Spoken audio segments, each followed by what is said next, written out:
assistir ao processo de produção do pastel Tentugal, nomeadamente a massa do pastel Tentugal, que, como sabem, é extremamente fina e delicada, chega a atingir uma espessura de 0,05 milímetros e é um processo de produção que efetivamente remonta ao século XVII e que nasceu no convento da Nossa Senhora do Carmo. Portanto, estamos a falar de um doce conventual que nos foi deixado, que nos foi legado pelas irmãs carmelitas calçadas do nosso convento e que sobreviveu até hoje da melhor maneira possível. Aliás, o pastel Tentugal foi recentemente distinguido ou for reconhecido como indicação geográfica protegida, o que significa que o pastel é neste momento um doce protegido pela sua singularidade e pela sua especificidade. E a sua singularidade advém sobretudo deste saber fazer que está inerente ao pastel Tentugal, sobretudo porque a massa que os senhores estão a ver, e que julgo que nem toda a gente consegue ver, mas depois já vão ver quando ela for posta no chão, a massa é constituída apenas por água e farinha, não tem qualquer outro tipo de ingrediente, e depois adquire uma elasticidade e uma resistência tal à força que é exercida sobre ela, que acaba por esticar imenso.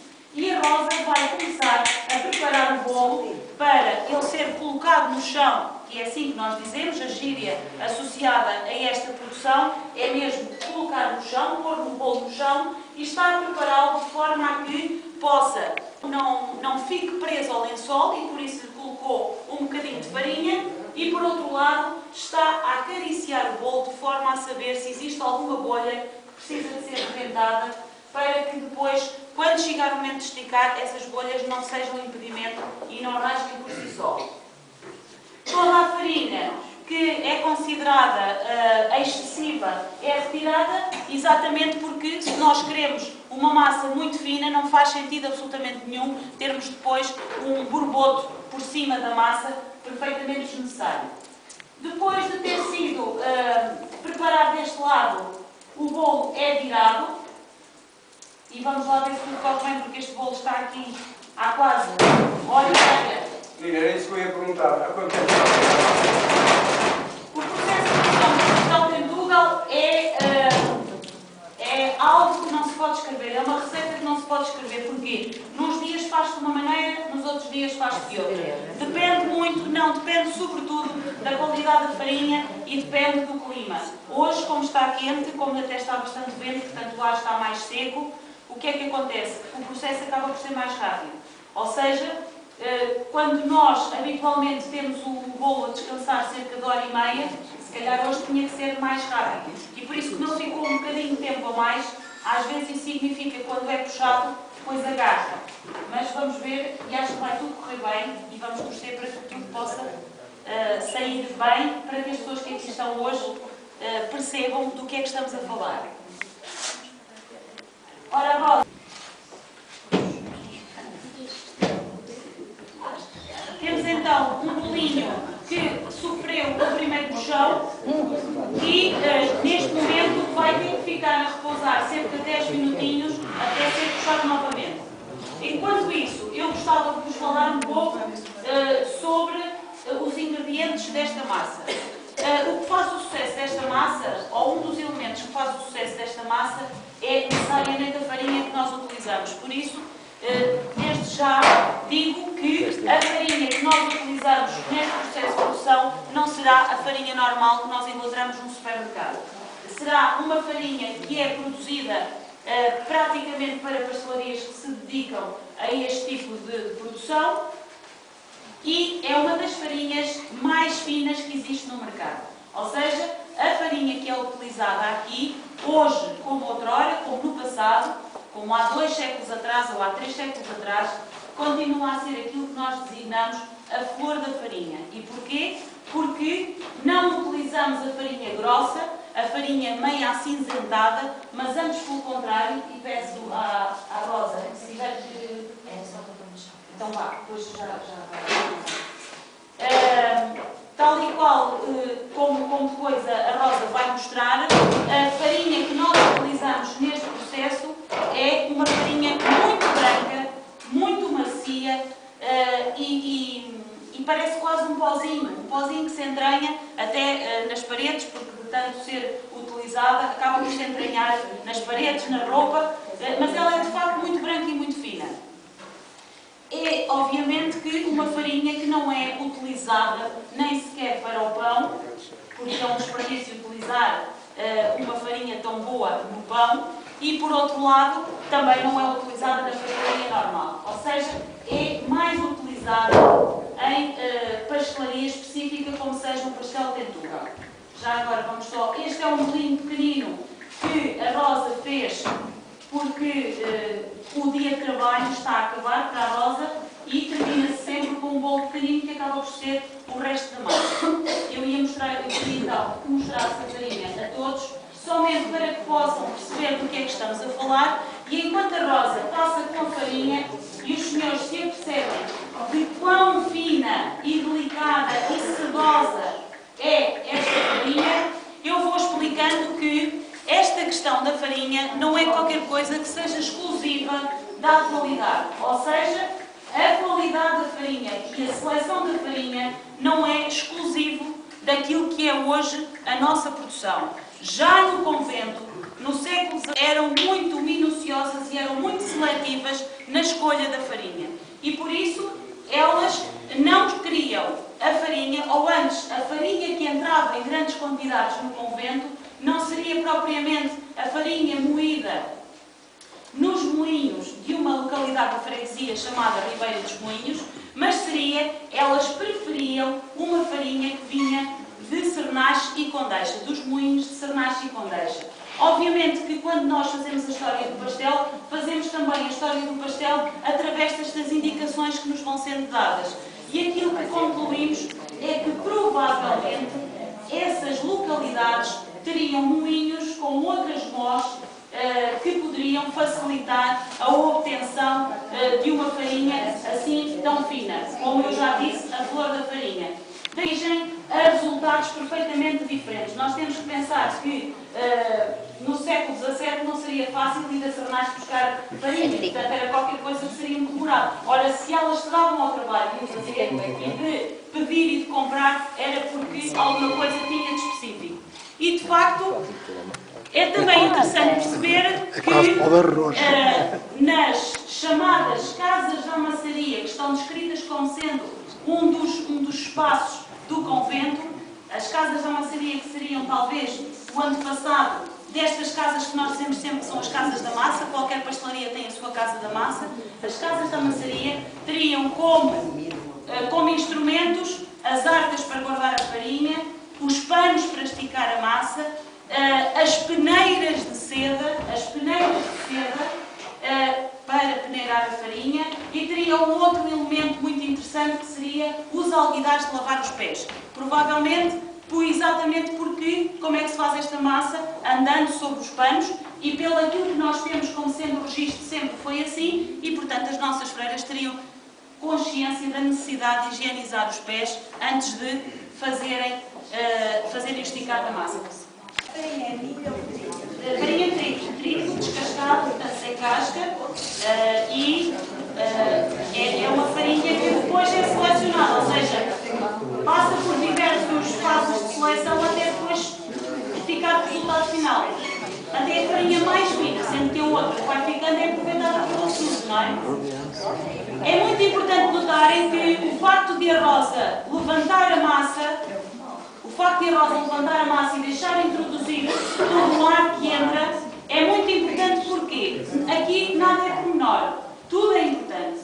E porquê? Porque a Rosa está a fazer com que a massa possa abrir, possa esticar naturalmente, com o ar que vai entrando, sobretudo porque fica no meio e fica na ponta, e também assim diminui o esforço dela. E sabe que agora a massa está com força, pode fazê-lo, daqui a bocadinho se calhar, quando ela já estiver mais fina, se calhar já não pode fazer isto. Mas esta é também uma relação que se vai criando entre a própria pessoa que está a fazer esta massa e a própria massa em si. Eu queria então, falando já da farinha, que já falei, e aliás sobre a história da farinha teria muito mais para contar, porque efetivamente é uma história muito bonita, aquilo que foi sendo a história da farinha no pastel de Tugal, que depois... ainda não. fechar, esta produção começou a ser feita por umas senhoras aqui na vila e há muitas histórias associadas à farinha que eu depois, se houver tempo no final, posso contar. Nada senão nas mãos de quem o faz. Porque, efetivamente, se não for este saber fazer associado, nós não conseguimos fazer esta massa. Todo este fim de semana que estamos com muito trabalho.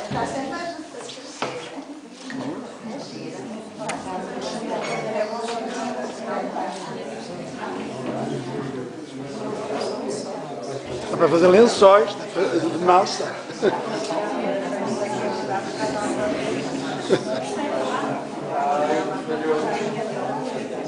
Qualquer dia inventa-se lençóis de massa de tentura.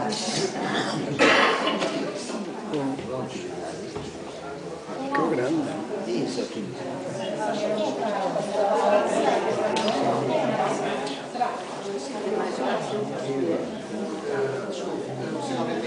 Estava à espera?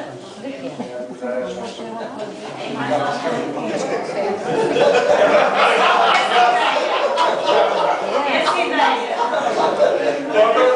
Eu já estava, sabe que eu já estava. A senhora faz aí o pastel completo agora, não é? É, começou. Pega numa folhinha, depois recheia.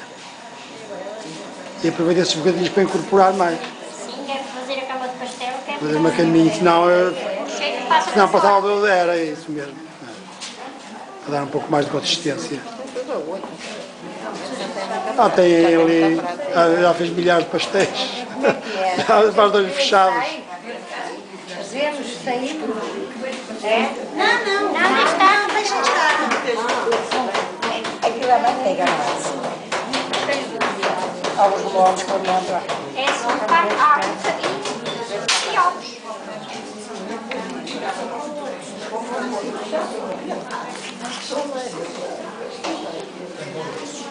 Eu gostaria de ter ali o tabuleiro.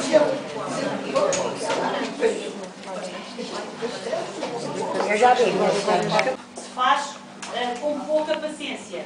Para fazer este doce assim cremoso, temos que saber exatamente qual é o ponto em que as gemas se misturam à água com o açúcar, não é? Depois, é também importante as pessoas perceberem que aquelas folhinhas que são apanhadas do outro lado, extremamente cremoso, não é? Tem muita água e por isso faz todo sentido nós podermos reforçar o centro do pastel com mais massa, de forma a impermeabilizar este recheio que é extremamente úmido. Depois de dadas as voltas, o pastel é pincelado com o auxílio de uma pena. A pena do pastel aparece também referido naquele livro que eu vos falei há pouco, de Carlos Bento da Maia, em que se diz que o pastel é pincelado com o auxílio da rama de uma pena. E porquê uma pena e não um pincel? Porque um pincel deixaria cair excessivamente a gordura sobre o pastel, tornando-o gorduroso e sem jeito. E, portanto, com a pena, de uma forma simples, as pasteleiras pincelam, sem grande esforço e deixando apenas a gordura necessária para dar alguma cor ao pastel. Que gordura é? Manteiga. Manteiga. Manteiga. Este é o formato que as freiras começaram a fazer nas pasteleiras.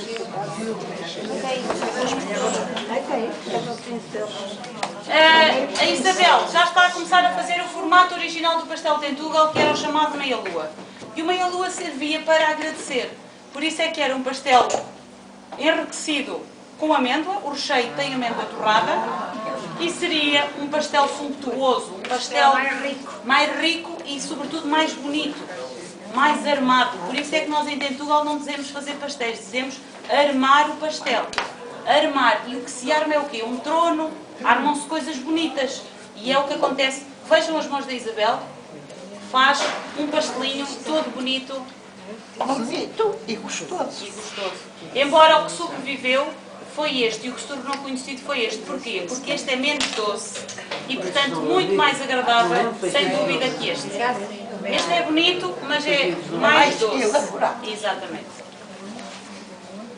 Para além do pastel, nós temos as queijadas de Tentugal, que, como sabem, caracterizam-se por serem formato de estrela, são praticamente as únicas do país a ter. Isso foi uma estratégia de marketing, foi para se verem nas montras. E, sobretudo, são feitas com muito queijo fresco, com ovos, neste caso com gema de ovo, com pouco açúcar e com pouquinha farinha. Portanto, ficam muito cremosas e muito saborosas. Para além destes dois doces, cada uma das casas tem muitos outros doces bonitos e bons, sendo que a matriz é quase toda ela conventual, mas a verdade é que estes é que são realmente os mais conhecidos. Só para finalizar, dizer que quem vem a Tentugal deve ficar com a ideia de que realmente temos um pastel delicioso, que é um símbolo da nossa cultura doceira, mas convém não esquecer quem deu origem a este doce. E daí eu dar tanta importância às freiras, porque se não fossem as irmãs, nós nunca teríamos este doce. E para além das irmãs nos terem deixado um doce maravilhoso, que é hoje admirado por tanta gente, deixaram-nos sobretudo uma cultura de partilha, de solidariedade, porque eram elas que tomavam muitas vezes conta dos meninos da roda, que existiram muitos no nosso convento, muitos, ainda hoje temos pessoas cujos familiares eram meninos da roda e, sobretudo, elas davam imenso apoio à população. É por isso é que nós não podemos esquecer que dentro daquele convento viveram 293 freiras que honraram o compromisso de viver segundo a lei carmelita e, sobretudo, honraram o compromisso de ajudarem a população. Isso é qualquer coisa que nós não podemos esquecer, por isso, embora os senhores estejam mais centrados no pastel, não esquecer as irmãs que viveram no convento e, sobretudo, tudo aquilo que elas nos deixaram, que foi muito. E que foi muito. Conhecimento. Exatamente. Se eu tivesse mais tempo, contava-vos muitas histórias sobre o convento, mas não quero amassá-los mais. Muito obrigada, então. Obrigado.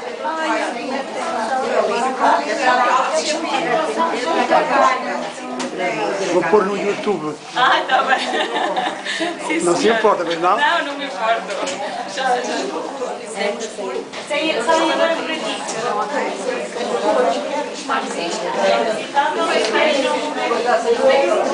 Obrigada.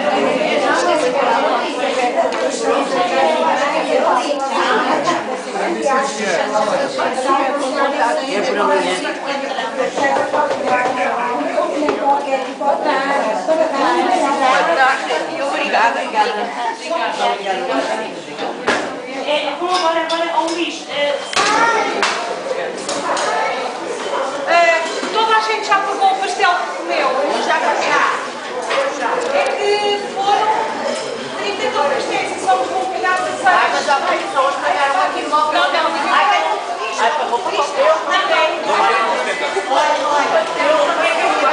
Eu paguei ao senhor, ao empregado, olha, eu queria levar uma coisinha destas.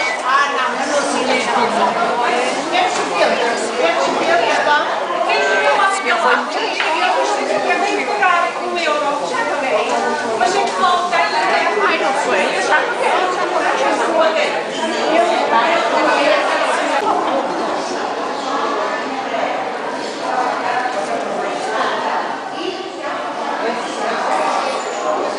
Só passa a esperar. Esperem um bocadinho, eu tinha o outro e deixado um cartãozinho com os nossos telefones e eu vi a figura.